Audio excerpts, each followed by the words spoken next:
All right, now it's time for the big reveal. And I have a couple of handfuls of concrete and some water in case I need to smooth any of this out. So it's been like about a day. Let's see how it turned out.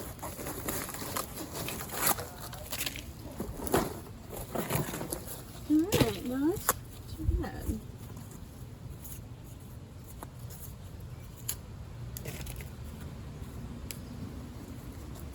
Looks like that is permanent.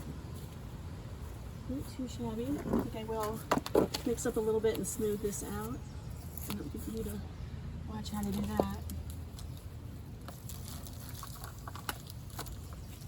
But if you don't like this light color, everything turned out really good. If you don't like this light color on it, you can also spray paint it with clear coat, and that will blend it in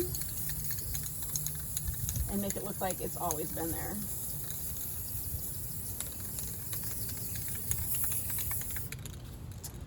There you go.